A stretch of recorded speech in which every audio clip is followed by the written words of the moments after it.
Bem-vindo, meu amigo e minha amiga, a esse quarto programa da série Uma Vida com Propósito. E o que é uma vida com propósito? Uma vida com propósito, de acordo com as palavras de Jesus, é uma vida plena, uma vida abundante, uma vida eterna. Eu vou dizer uma coisa para você, tem muita gente aí que aparentemente parece que tem uma vida plena, estão desfrutando do bom e do melhor. Eles têm de tudo, carro, casas, viagens, eles têm um grande e extenso currículo acadêmico, social, cultural. Mas Jesus nos ensina que uma vida verdadeiramente abundante, uma vida completa, realizada, é aquela vida que você tem um relacionamento com Deus através dele, que é essa ponte que nos liga até Deus, o nosso Pai. Na primeira lição dessa série, nós vimos que Deus tem um plano maravilhoso para você. Você não precisa ter medo de Deus. Você pode se aproximar de Deus. Ele é o seu Criador e Ele te ama e Ele quer o melhor para você. Ele quer ter um relacionamento de pai para filho, como um bom pai quer se relacionar com o seu filho. Como é que eu sei disso? Eu sei disso na Bíblia, na Palavra de Deus. Na segunda lição, nós vimos sobre o nosso grande problema. O nosso grande problema que nos afasta de Deus, que cria um abismo entre nós e Deus, é chamado pecado. O que é o pecado? A Bíblia diz que o pecado é errar o alvo. E a realidade é que todos nós erramos o alvo. Mas Deus não está ali bravo com você ou comigo. Ao contrário, Ele nos ama. Ele quer que nós nos acheguemos até Ele. Ele quer que nós entendamos onde nós estamos errando e que nós demos uma meia volta. A Bíblia chama assim, meia volta. Você está indo numa direção e você percebe, opa, isso aqui não é bom. Eu não estou agradando a Deus, isso não está me trazendo nenhum benefício.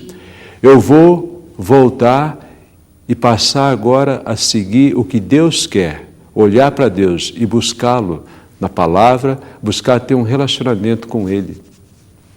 A Bíblia define isso, esse conceito, como arrependimento. Nós temos que nos arrepender e voltar para Deus. Por quê? Porque as consequências do pecado são muito danosas, destrutivas, eternas. Esse afastamento e esse abismo que nós criamos entre nós e Deus. Então, na terceira lição, nós vimos qual é a solução. E a solução é Jesus, é uma pessoa, não é nenhum artifício, não é um rito, não é uma tradição, não é alguma coisa que você possa fazer, bonzinho que você possa ser para merecer alguma coisa. Não, a solução está na pessoa de Jesus. E nessa terceira lição, nós vimos que existe assim várias ideias, na realidade um monte de ideias erradas sobre Jesus. Quem é Jesus? Falamos sobre isso. Nós aprendemos na Bíblia e também das próprias palavras de Jesus que Ele é Deus, que deixou o céu um dia, agora já há mais de 2000 anos atrás, se tornou carne e osso e veio para este mundo para poder se identificar conosco. E mais do que isso, a Bíblia diz que Ele se tornou o nosso único mediador entre você e Deus, entre mim e Deus, é Jesus que está ali. O mediador serve para o quê? Ele serve para trazer a paz entre dois lados, entre você e Deus, para que haja uma reconciliação, para que possamos mais uma vez, novamente, sermos amigos de Deus e termos um relacionamento com Ele como Pai. Jesus veio e Ele se tornou a nossa única ponte. Ele disse, eu sou o caminho, a verdade e a vida, e ninguém vem ao Pai senão por mim. O único que morreu na cruz por nós. Agora, diante desses fatos, nós concluímos a lição número 3. O que é que nós devemos fazer? A resposta vem do próprio Jesus. Ali no livro de João, capítulo 3, ele fala com Nicodemos, e diz o seguinte, Nicodemos, você tem que nascer de novo.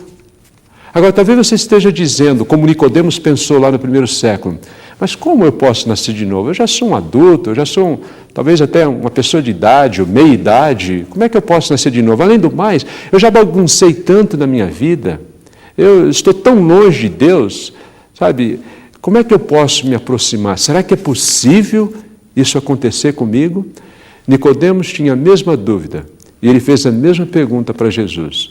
Veja só, eu vou ler para você, no Evangelho de João, capítulo 3, versículo 1 até o versículo 7.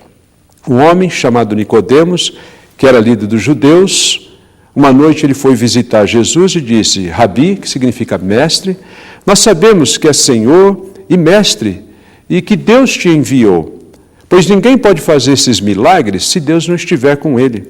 Jesus respondeu: eu afirmo ao Senhor que isto é verdade. Ninguém pode ver o reino de Deus se não nascer de novo. Nicodemos perguntou: como é que um homem velho pode nascer de novo? Será que ele pode voltar à barriga da sua mãe e nascer outra vez? Jesus disse: eu afirmo a você, Nicodemos, e isso é verdade, ninguém pode entrar no reino de Deus se não nascer da água e do Espírito. Quem nasce de pais humanos é um ser de natureza humana. Quem nasce do Espírito é um ser de natureza espiritual. Por isso, não fique admirado, porque eu disse que todos vocês precisam nascer de novo. Jesus falou: Nicodemos, você precisa nascer de novo. Se você tem interesse nas coisas espirituais, se você quer entrar no reino de Deus, se você quer ter um relacionamento com Deus, você precisa nascer novamente. O que é esse novo nascimento? Jesus e a palavra dele, a gente vê isso principalmente no livro de Atos, o livro que mostra a história dos primeiros cristãos, dos primeiros discípulos de Jesus, deixam isso bem claro para nós. O que é esse novo nascimento? O que é nascer da água e do Espírito?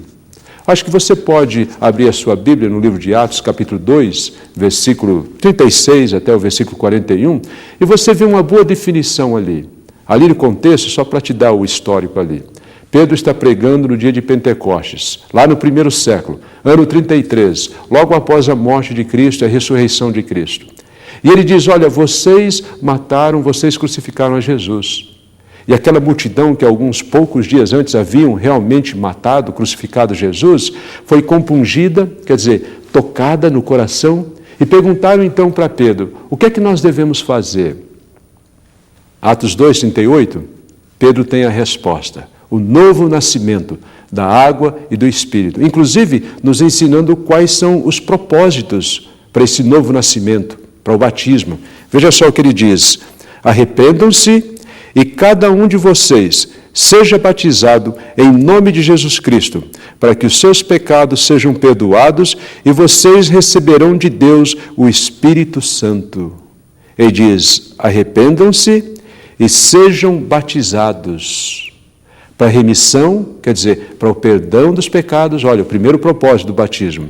Para receber o Espírito Santo, a presença de Deus habitando em você através do Espírito Santo. Deus não pode habitar no meio da sujeira, então você tem que ser lavado primeiro dos pecados, para que Ele possa vir e habitar em você através do Espírito Santo. E nós já vimos que Jesus havia dito para Nicodemos, para que você possa entrar no reino dos céus.